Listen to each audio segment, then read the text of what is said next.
Hey everybody, Doe with some buggy games here. That's right. Just gonna cast over a couple buggy games from my local last night, and this isn't the most serious, how to play kind of thing, but we're experimenting with buggy lists, and I thought I had a couple fun games last night, so we're gonna take a look at those.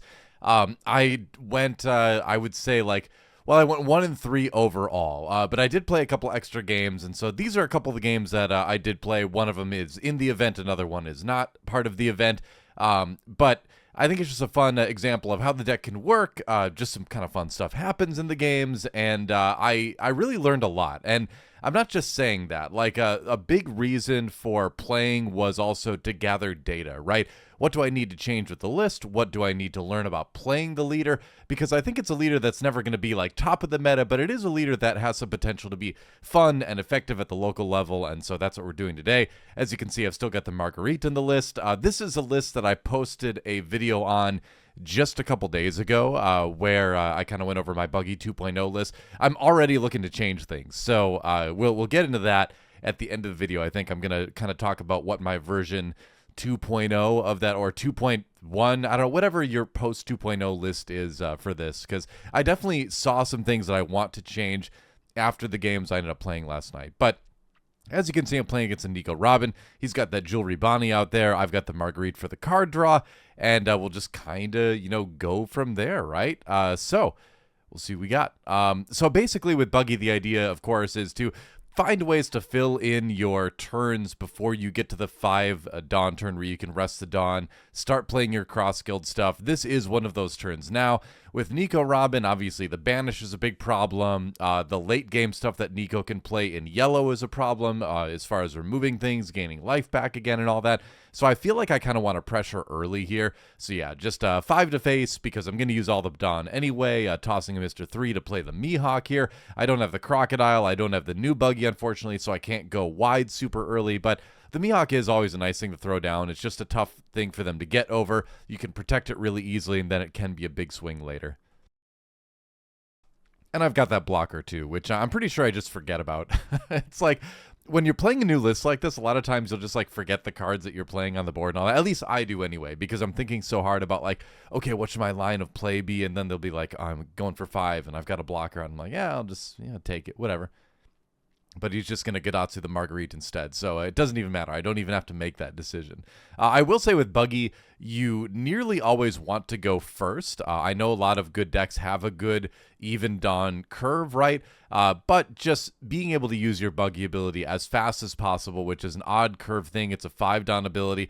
I think 99% of the time you do want to go first here. And so he swings, I block. I go ahead and toss a 2K for this because I feel like I've got the cards in hand that makes that okay to do, and then I also just definitely want to keep the Mihawk alive. So what do I draw into here? Okay, so I've got another Mihawk, I've got an Alvida there, which is not bad. I've got some stuff to drop with the Alvida when she dies.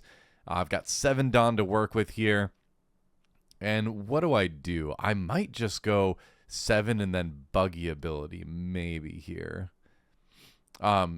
Now, the one thing to keep in mind, too, is that there are multiple... there's a 3 cost there on the board, so the promo Buggy could stop that. I haven't drawn it this game. I did get to play the promo Buggy a couple times, and that was fun. Worked out okay. I didn't run into any matchups that it really benefited me, but it was nice getting to play the promo Buggy into the Mihawk. I think that's kind of the big strength of that, is that you get to play a 6 cost.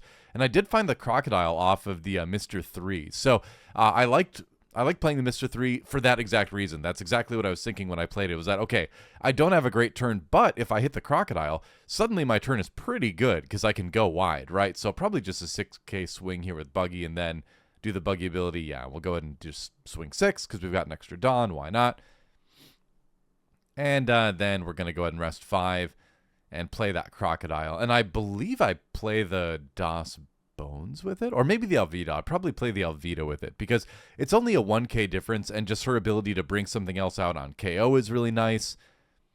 So just kind of trying to keep the pressure on here. I've got 5 health to work with, and that's something I really found with this list that feels nice, is I play a lot of 4 health leaders, so having 5 health to work with just feels like this luxury, right? And yeah, it is going to be Crocodile into the Alvida here. Not bad. And so now I feel like I've got a pretty decent board. Do I swing at the Mihawk? I'm trying to remember.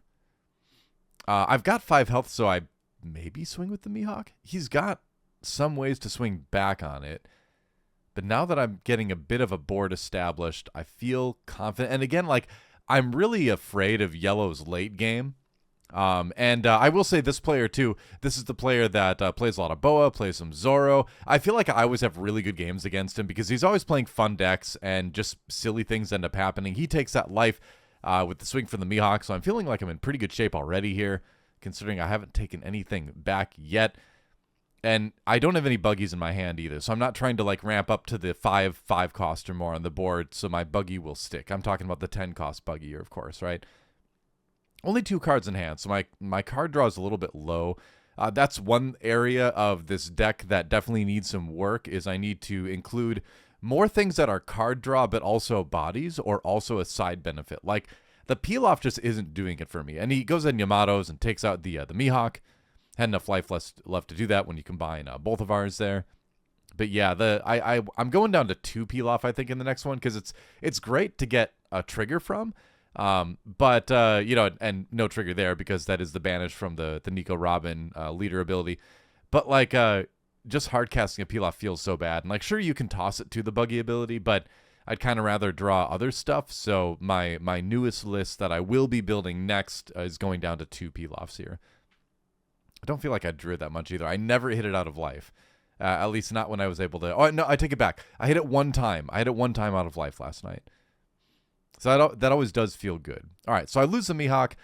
I was kind of expecting that was going to happen one way or another. The Yamato makes things a little bit more complicated, but I still have a good amount of swings. He's down to 2 health, and he has no blockers out. So no blockers kind of makes me feel like I should hit the go button. Now, the other part of it is that I have a small hand size right now, and so using the buggy ability here feels a little bit bad in that I'm kind of thinking to myself, here's my debate. Do I just put Dawn on people? Do I just use my whole turn for Dawn and swinging? And that's what I think I end up doing. Yeah, so there's a 7k swing for my leader there. And then we're going to go, okay, and he's going to KO the Elvita. So that does take away one of my attacks, but does let me establish another 7k in the DOS Bones. So that replaces itself. I don't get to attack with it this turn, but still that's fine for next turn. But my plan was to just load up Dawn on everything. What do I do now? I'll probably do the same thing because I only have 1 card in hand, so I can't even use the buggy ability. And I don't want to hard cast. I think it's a Mihawk in my hand. I need to hold my hand up to the camera a little bit more, don't I? Yeah, so we're just going to do a decent swing here with the Crocodile. Oh, I have 2 cards in my hand. Okay, so I can just play I can play something else out here. What did I have in my hand? I know I had the Kabaji.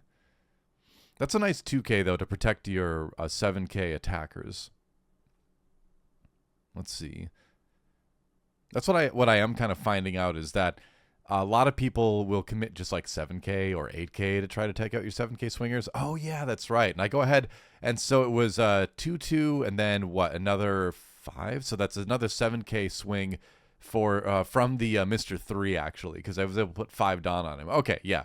So I like that. And this is an interesting kind of line of play with Buggy in that when you get to your low hand sizes, you can choose to just put Dawn on things and make kind of big swings and just really tax their hand or their life.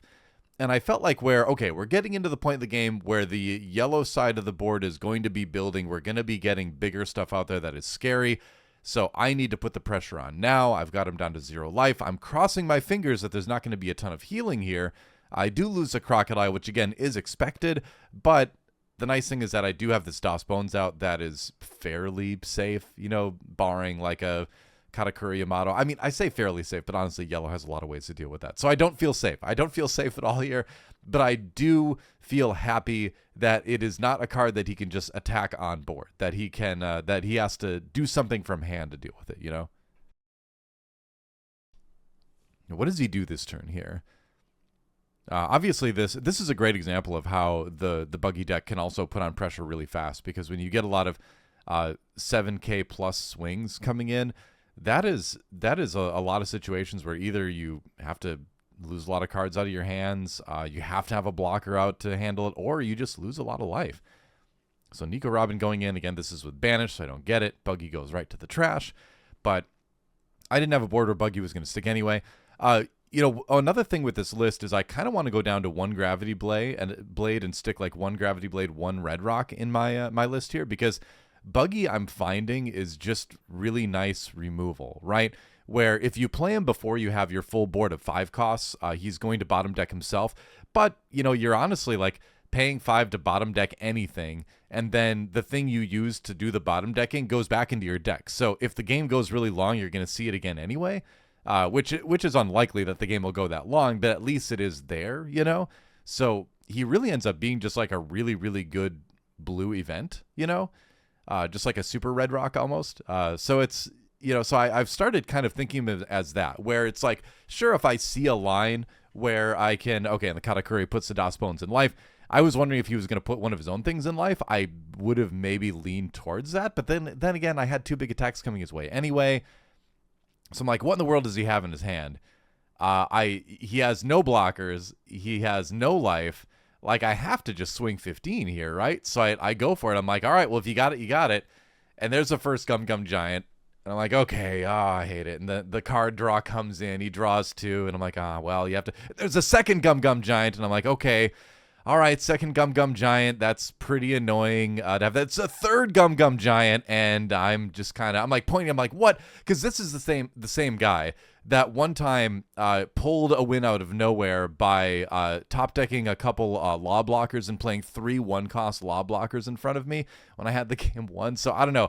He has a habit of getting out of some crazy situations here. And so is able to get out of the 15K swing. It costs him, a lot from his hand, obviously. And I'm like, okay, well now, do I live through this turn?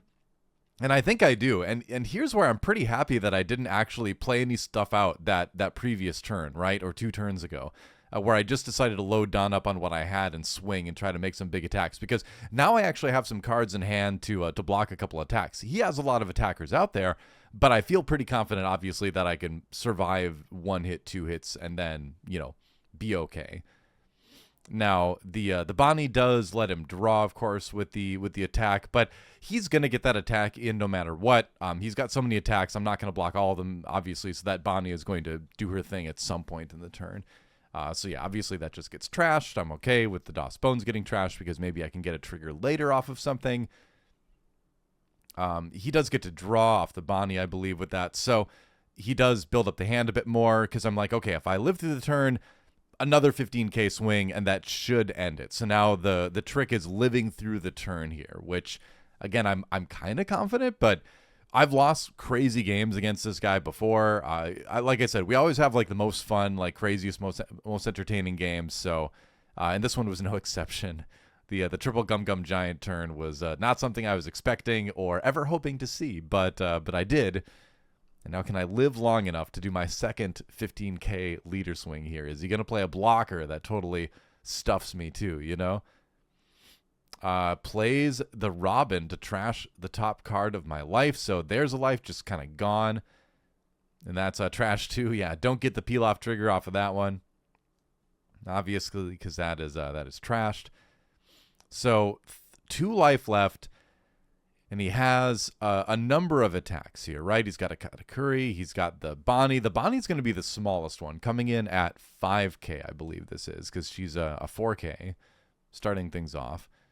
So I'm like, well, this is the easiest one to just block. And yeah, I'll just give him a 1K with that, give him the Crocodile.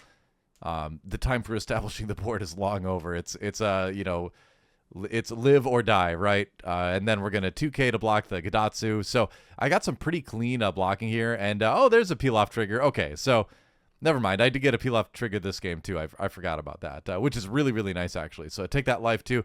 He has no more attacks here. And then, yeah, just 15K again, and I got it. So what a wild game. But that was a really fun one with the Buggy list. Got to see the pressure put on the 3 Gum Gum Giant turn. And yeah, ton of fun. Let's move on to the next game.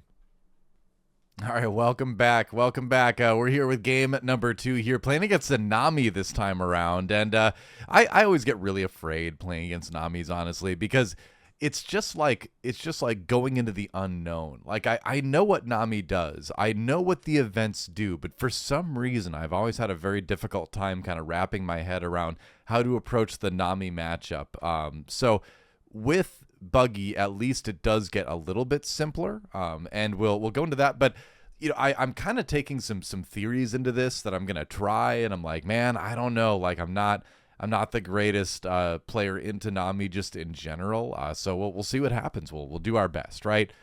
Decks are being cut.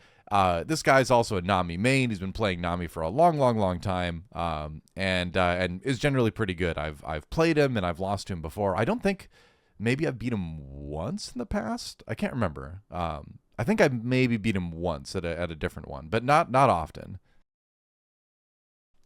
And so my theory going into this one, let's take a look at the starting hand here. We'll talk about that for a second. Oh, by the way, I should mention with the Robin player. Let's see. I think I'm going second here too, which I really like the Sabo in the even curve for this now. We'll talk about the Sabo soon. But anyway, yeah, with the Robin player, that game that we just watched was not actually part of the event. He crushed me in our first game, but it was a really, really weird game in that neither of us played any cards, and he just loaded up like all his Dawn on his leader and just hit me with Banish over and over again. It was very strange. I drew 100% of my top end and no counter, and just I didn't get to play the game. It was like a 5-minute game. So we just were like, all right, that was lame. Let's play another one, and that one ended up being really fun. So anyway, I am on the even curve. He plays the Nami Searcher one, the on-attack Searcher here, and that's a one I'm going to need to get rid of, obviously. Don't want him doing a ton of searching here. But yeah, on the even curve, I like to keep hands that have the new Sabo in it. I really, really love the OP10 Sabo. It is not Dressrosa locked like a lot of people think, apparently, when I've been talking to them about it. It is just really good at protecting a lot of your blue cards that you want to keep out. It protects your promo Buggy. It protects your Mihawks. It protects pretty much everything besides the 10-cost Buggy that is going to get removed from the board somehow. And it bounces back to your hand. So you get a 2K back in hand, too. And it's also a 5K swing, so you can just be aggressive with it, too. So while it doesn't synergize in that you can't play it via like the Crocodile or the promo Buggy or something, you can play it out via like the Alvida KO effect and all that. So I think it fits in this deck really, really well. I run 4 of them, and I think it performed generally well overall last night. I was able to use it for its purpose of protecting a character on my board and all that. So yeah, I like it. I'm really high on the new Sabo from set 10, and I think especially if you have it and you're on even curve, it's going to be a really good thing to just put down as either a threat or as a protective measure for what you'll be playing once you have your Buggy ability online. So now going to my 6 Dawn turn here. And then we are going to, or I shouldn't, yeah, I've got 6 Dawn there. Yep, 6 Dawn turn. And so now it should be, like a 6K swing and then a Buggy ability probably. Although if I have a Mr. 3, I'm not sure. It looks like my camera is at an angle where I wasn't able to show my hand as often as I should here. Let's see. What's in my hand? Show me my hand, me. This was only last night, but I don't remember everything that was in there. But obviously, I'd be looking to play something that would get me multiple characters on the board right now. The promo Buggy is not helpful in this matchup at all. Looks like we're going to go Buggy ability right away. Okay. So what's it going to be? All right, we have the Alvida. I've got the promo Buggy. There's a 7 cost, so I think we got the Crocodile in hand. So probably Croc Alvida. Yeah, we're going to toss the Jozu, Crocodile, and the...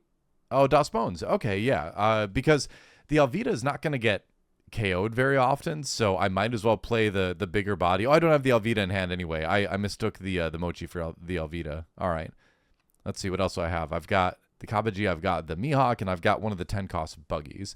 And again, the 10-cost Buggy actually isn't going to be as helpful in this matchup, aside from just playing it later and making it big. So in this matchup, what I'm kind of thinking is that I don't really need to be aggressive early.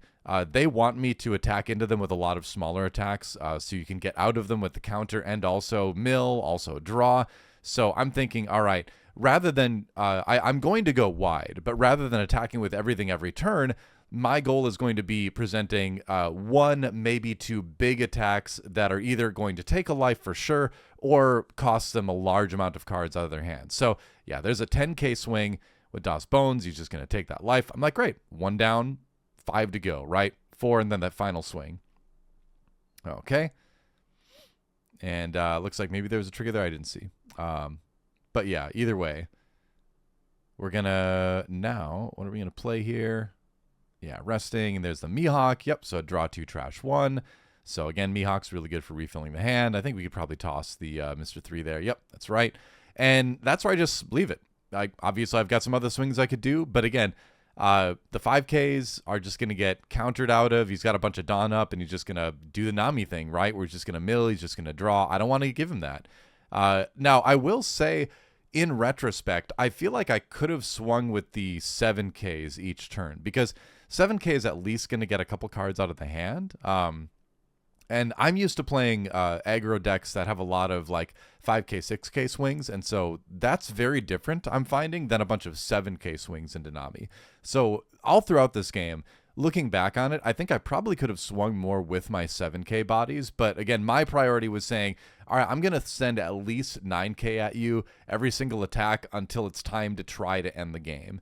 And then, then try to overwhelm you, right, with the number of attacks. If I go tall here, I just want to cause a big tax on your hand without letting you do much of the Nami thing, And so I believe that's another 9K swing there. Is that right? No, that is an 11, isn't it? Let's see, because I've got 5. No, it's a 12K swing. Okay, yeah. And he's going to bounce the Mihawk back to hand, which is fine. I should have used the Sabo there. I think I might rewind this in a second here to be like, oh yeah, that's right, I had the Sabo, and that's the whole point of playing it. As we go through that, I think I remember here in just a moment. And again, it's a local, so everyone's pretty casual about rewinding. I let people rewind things all the time. I don't ask for it very often, but where it was the first time playing the list, I'm like, oh, I really want to see how this plays out properly if I'm using this properly. So I think because I was doing some pretty heavy testing tonight, I did probably do it about now, right? It's kind of embarrassing. But hey, I have no shame. We're all learning here. So I have no shame about this. Yeah, that's right. So that's what I remembered. I was like, oh yeah, the whole point of me having the Sabo out was to prevent things like that.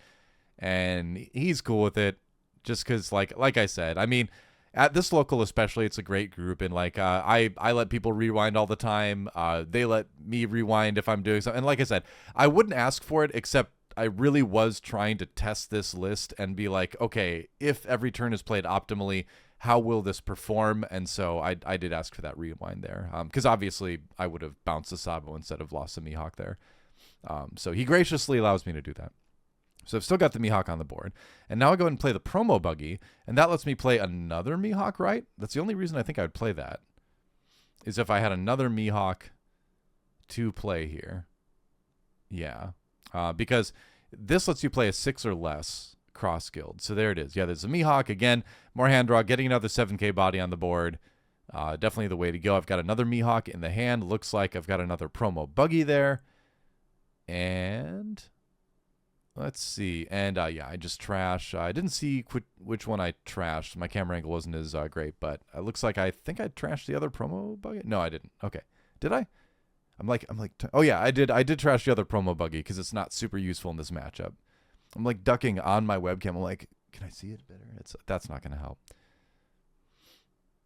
I was able to get my 4th promo buggy like seconds before the first game started. All right, there's the Das Bones.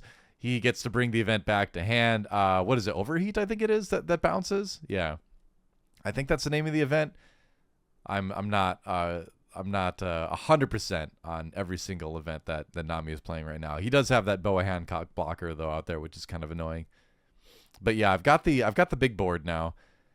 And again, I'm just trying to present 1 or 2 large attacks at him. Again, to keep the hand size low or to just straight up take a life.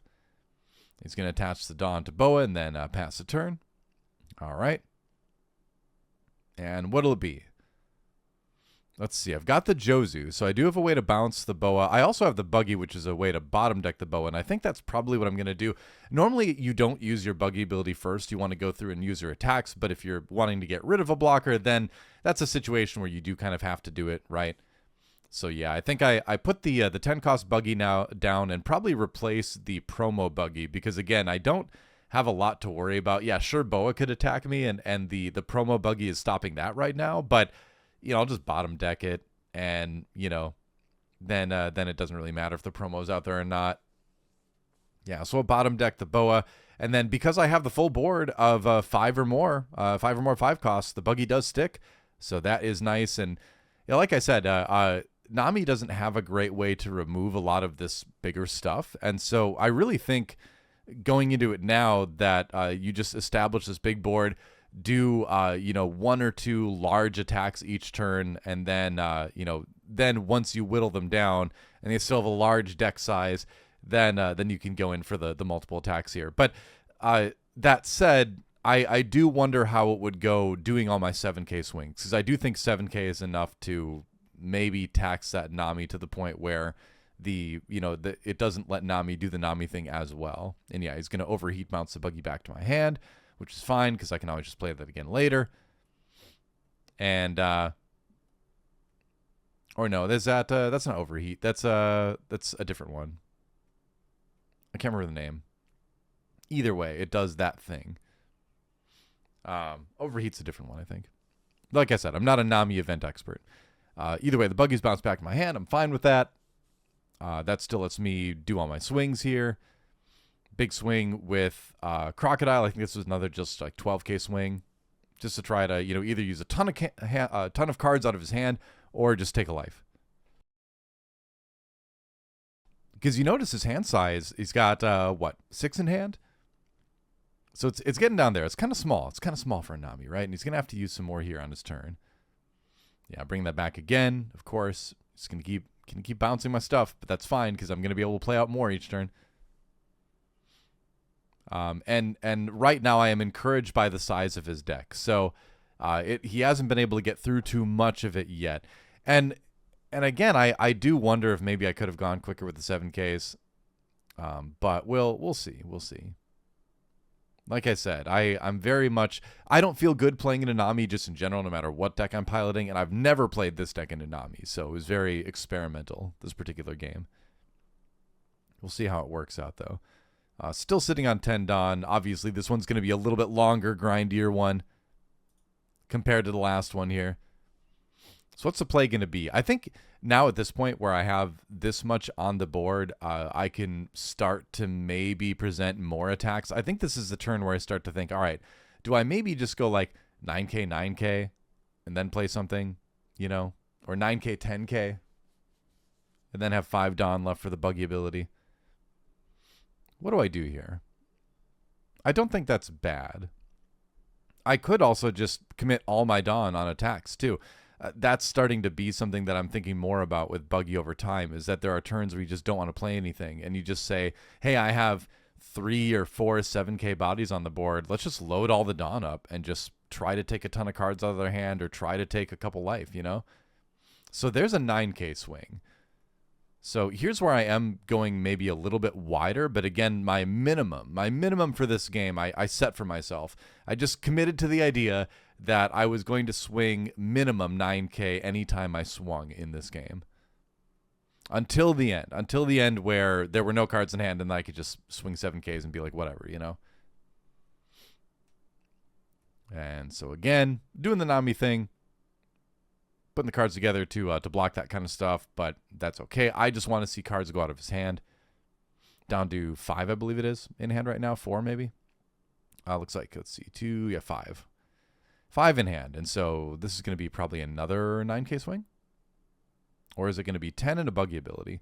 It's going to be, it's going to be 11. All right, so he just takes that life. Like, great, another life. Rubber Band of Doom. Lets him do a little bit of drawing and trashing. Sure, that's fine. And so we've got 4 Dawn left. Do I just do another 11? Yeah, okay, we just do another 11. Yep. So 9, 11, 11. Again, to just really, really tax the hand / get a life or 2. So here's where, like I said, I can start going a little bit wider, but with that minimum 9K swing. And if I'm totally off on this, just tell me in the comments. I'm still figuring this whole buggy thing out. I'm doing it for you. You realize this, right? Like, I am putting my reputation, my psyche, my honor, my I don't know, I'm putting a lot out there, playing buggy at locals and then showing you the games and telling you that I'm working through it, That is a level of vulnerability that you're not going to get from a lot of YouTubers, right? You know, we want to be the coolest people, right? I'm not the coolest person. I don't need to be the coolest person. I just want to play fun stuff, and I want to help you play fun stuff too. So you know, I'm always down for any feedback you've got, but I'm always going to be playing the soft meta stuff. You're just going to have to enjoy it. Hopefully you do. He plays the Boodle, yeah, Boodle, right? Boodle blocker. And then the pudding. He puddings me. I had 7 cards in hand, I believe, and so going down to 5. But that doesn't hurt me this much. It's shocking that pudding is ever effective on a buggy because you're usually so low hand size anyway. But Nami is a whole different animal. So he does pudding me. I did have that one buggy in hand, which would have been nice to bounce the blocker, but yeah, whatever. All right, so I do draw another one. I draw a couple peel-offs, which is kind of lame, but peel-off is going to be just good to sack to the buggy ability. But I might just keep attacking here. It wouldn't be terrible. Let's see. So what do I got? I got a Mihawk, I got a Mr. 3, I got a DOS Bones, 2 peel-offs, and the 10 cost buggy. Okay. Now I do feel like hard casting a peel-off is probably a little bit too slow. I think I need to put some pressure on this turn. For sure. So I'm not going to do that. But I will maybe play like the Mihawk here. So this might be like another 9, 10, and then buggy ability. 9k swing, 10k swing, and then rest 5 Dawn for the buggy and play the Mihawk. Draw 2, discard 1. Have another 7k body out there. Is that the plan? Or do I just swing for like 12 again? No, it's a 9. Okay, so here is where I was kind of switching things up a little bit and be like, all right, let's just kind of try to swing 9 here. He actually uses the blocker for that, so I'm like, okay, well now I can do 10 and hopefully get a little bit more out of his hand. Right? Yep, so there's 10. There's 10. He just takes a life. Okay, great. One closer. Again, I feel like you need to beat Nami incrementally, right? Try to, you know, let them do as little as possible while also whittling down their life, you know? And I'm thinking about if I had just swung with every 7k I had, you know, that'd just be a lot more cards used and draw a lot. I don't know if that's 100% right. But I just felt like I should make it a 9k minimum swing. That's a real question here. And so that's the one where, you know, feel free to comment and let me know. He's going to swing the pudding at the Mihawk. Oh, my goodness. That's right. That is a 9k swing at the Mihawk with pudding on the attack here. But I think I just probably 3k. Yeah. Kabaji and Mr. 3, that's a total of 3k to bring me up to 10, so protecting that Mihawk, I think that is pretty necessary to protect my board here, because now we are getting to the point where his hand size is still good. I think he's got 5 in hand. Is he going to play something else here? Let's see, 1, 2, 3, 4, 1, 2, keep shuffling, so it's hard to say. I think he's got 3 or 4. Yeah, it looks like 5 in hand. Just look at the angle there. All right, so 5 in hand. I feel pretty good with the amount of swings I've got. 2 life left. I think this is going to be just put Dawn on people and go. So you could go 9, 9, 9, 9. You could just go, or you could just go 7, 9, 9, 9, 9. Or I could just go 9, 9, what? I'm bad at math. No, we're just going to go 7. Okay. All right. So we could just go like a 7, 9, 11, and then, I don't know, more stuff. We'll see. So I have the board out there. Now I am just kind of going to go wide. Okay. 7s. So I did swing 7. I thought I had a rule where it was 9 or less. So maybe I guess I broke my own rule here at the end when he had 2 life. You know, bounce 1. Does he still have that in his hand from before?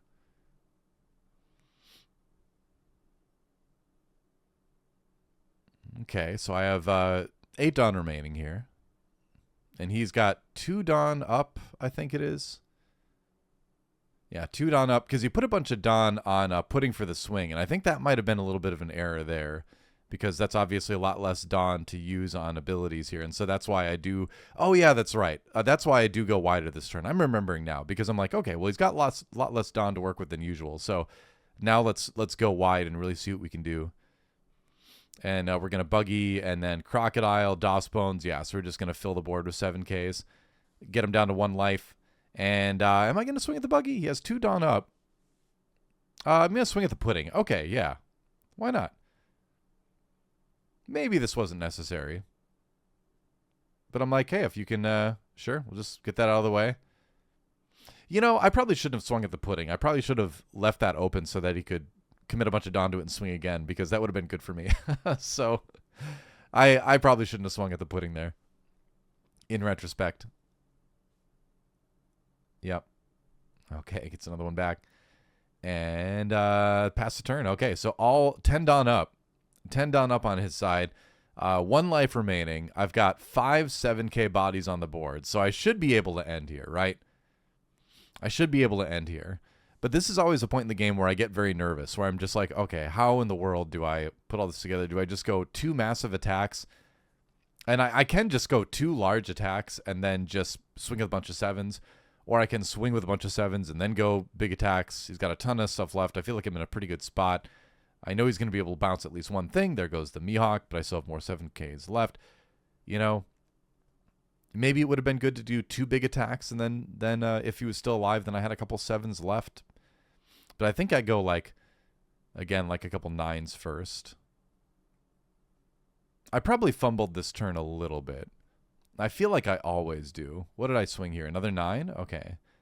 Yeah, and he takes that life, which I was kind of surprised about because he has so much Dawn up. And so that kind of tells me, all right, well, maybe he doesn't have a ton of counters. So let's go, is this 10? 2, 4. 4 plus 3 is 7. So 10, 10. Did I do that?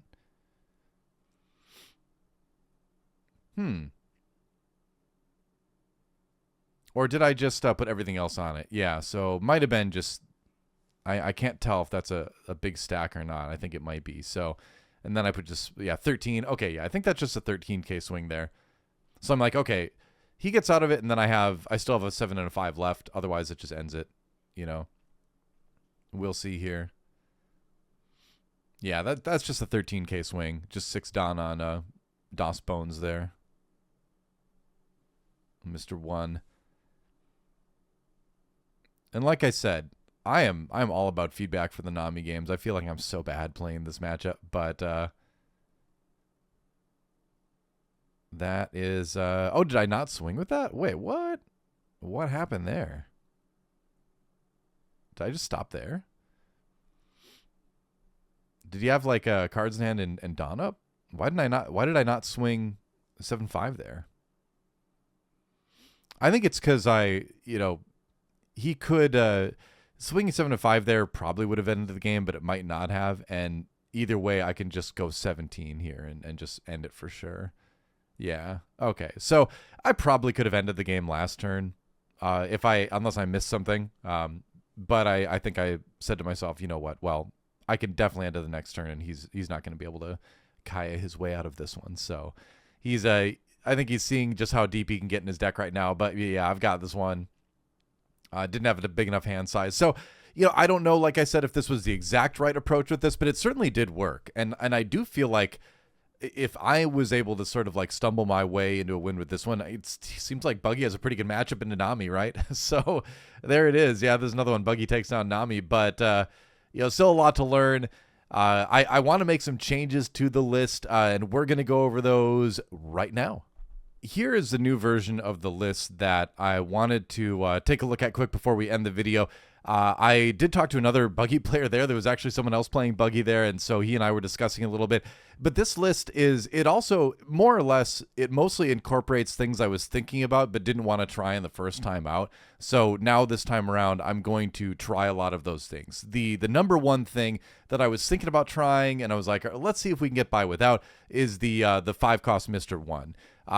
I think even though obviously the top part of the card text doesn't happen because your leader isn't Baroque Works, the draw one, discard one on play is obviously really strong. I love playing the Mihawk because of this. This can be played by the Crocodile because he can also play a Baroque Works character. And so I think it's probably worth putting in the deck. You can also just hard cast it if you need to. It is a 6K swing. It's not 7K, but it's okay. Alvida can play it as well, so that's kind of nice. She can play a 5 cost of a 5 cost less of anything. So on retrospect, this is a card that I'm very excited about including in the deck. I was thinking about it a lot. It was really, really close to making the cut, but I didn't want to try it the first time out. Definitely trying it the second time. You can also see I'm going down to 1 Gravity Blade and one less Sanji's Pilaf down to 2. I don't think I want to be drawing those at all. Drawing Gravity Blade sure is nice. But I mostly want to get that stuff off triggers, and I mostly want to have cards I want to play from hand versus rely on getting out of triggers. Now, another change is I took the puddings out, which I didn't want to do. I always thought pudding was good in this list, and I still think so. So 2 of those are back in. I just wanted to try to make room for other cards for testing purposes, but pudding's back in for sure. 2 Kaya's back in as well, because Kaya's a nice 2K, of course, but then also it's good filtering. The big change, another big change with this one, though, is removing the Marguerites, which are nice because it's a blocker and it's a card draw, and replacing it with the blocker Don Quixote do Flamingo. So it is another 3-cost blocker, but it's a 4K instead of a 2K as far as power goes. It has counter, which Marguerite doesn't have counter. And although it doesn't draw you cards, it does let you rearrange the top 5 and send some to the bottom even. So it gives you a lot of flexibility in terms of setting up your next turns. So I'm excited about trying this list next time and seeing how it goes. I feel like it fixes a lot of the issues that I had this time around, where I was missing counter. There was my old list, the 2.0 list, had a lot of non-counter in it, and I felt that. There were a lot of times where against my first Robin game, I just couldn't counter out of things, and it really, really hurt me. So prioritizing getting more counter in the deck just in general, I think was a big part of the change to the list. But then the second part of it was, again, finding more ways to have good card draw, right? Card draw and threats on the board, which I think the 5-cost DOS Bones does a lot of. So I think this feels like it's going to be a stronger version of the list. It's got the utility of the pudding as well. But we'll see. I'm cutting the Jozu completely, again, because I don't think I really need to be bouncing a whole lot of stuff. I think having 4 10-cost buggies in the deck is enough bounce already, and so then just 1 Red Rock, 1 Gravity Blade is probably going to be enough besides that to handle it. Still the 4 Sabos. I love the Sabo. It was great last night, even in the games I lost, so definitely very happy with that card. But everything else, yeah, some little tweaks there. So I think this is going to be a stronger version of the list. I'm going to play it next week. We're going to see how it goes. Let me know what you're thinking. If you're playing Buggy, let me know what your list is. Share your comments. It's fun to just take an off-meta deck like this and figure it out together. So hopefully you enjoyed the video. Thanks for watching, everybody. Like, subscribe, all that good stuff. It helps me a lot, and we'll see you next time.